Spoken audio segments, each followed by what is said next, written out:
Florida Gators making national news when Fox Business News is writing about you.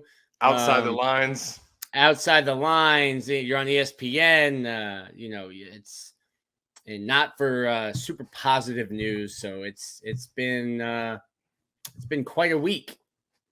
Yeah, absolutely. Obviously, a lot of focus on Jaden Rashada. The Gators did get another addition in the transfer portal before it closed that we will discuss. The Gators got some great news from Ricky Pearsall, who's decided to return for 2023. Whoever the starting quarterback is going to be, they're going to get the Gators' best weapon back. So that's huge for Florida. But obviously, Nick, as you alluded to, the focus has been on Jaden Rashada. Last week, we were approaching the drop ad deadline.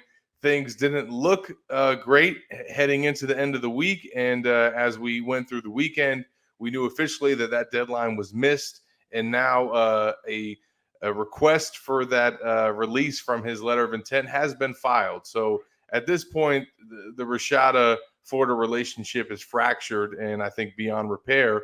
And I think this coaching staff, I think this fan base, and certainly Rashad and his family, everybody moves on. And that doesn't mean the conversation is going to stop and the story is not going to, finish getting covered, because I think there's more layers to continue to peel back.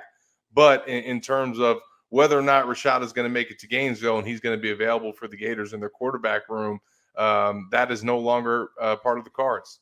Yeah, and throughout the last 2 weeks, I first noticed, kind of knew what was going on behind the scenes with the NIL stuff like that.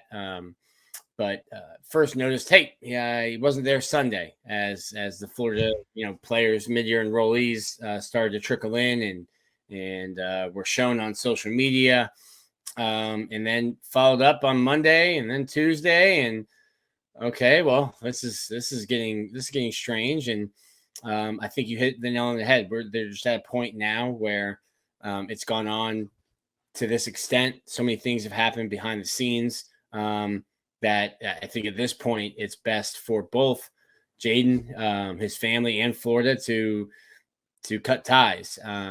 Florida has 30 days to respond to that, waiver to get out of his NLI. I don't think that Florida will try to hold Jaden Rashada hostage. And I think, right now you're going to head into the season with the law firm of Mertz and Miller competing for the starting job this spring. And we'll see. May the best man win there. Now, again, the transfer portal is closed to enter your name, but the players that remain in it, more than 800 players remain in the transfer portal right now. Those guys can still commit and go to schools. It would be tricky to get a guy in much later than, within the next couple of days, maybe up to like the 23rd. Might be tricky to get guys in for the spring semester. But then again, the first 2 weeks of March 1st, March 15th, there is another transfer portal window. And someone you just mentioned, Ricky Pearsall, was a late portal addition last year. And you saw the impact that he was able to make for the Florida Gators. So right now, without Jaden Rashada, Florida has 3 scholarship quarterbacks, and one of them will be hitting the field with the baseball team next week. And Max Brown, who will be picking up, I think, what is his first love and trying to get some at-bats for the Gators on the diamond. So you look at what Billy Napier said when I asked him on signing day, what numbers do you want? He says you want 4 on scholarship. Florida does not have 4. So without Jaden Rashada, are you in the market for another quarterback right now? I would tend to say yes. Yeah, and obviously, as you mentioned, the market's closed. The transfer portal is not going to open again until May, and we'll kind of get into after our discussion with DJ.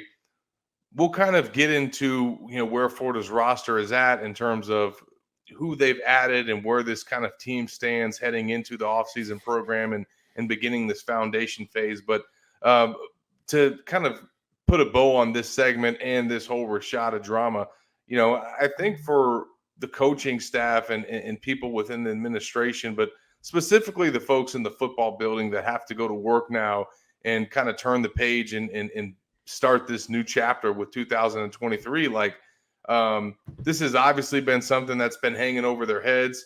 It's something that they've had to deal with.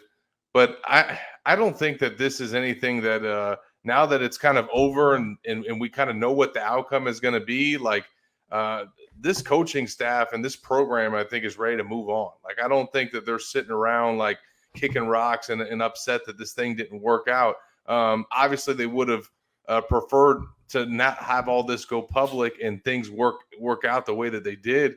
But at the end of the day, unfortunately, these coaches have been around the game a long time. They've been through dramas and scandals and stuff that kind of shakes up the program. Maybe not something that's been in the public eye this much, but even at the University of Florida, I think fans can understand there's been so much stuff that's happened with this program, and even at the quarterback position, that you go through it, you deal with the ebbs and flows, and then you kind of just keep moving on and keep grinding. And I think that that's what this team has to do. That's what this coaching staff has to do. They cannot dwell on this Rashada stuff, even though it might continue to be in the headlines.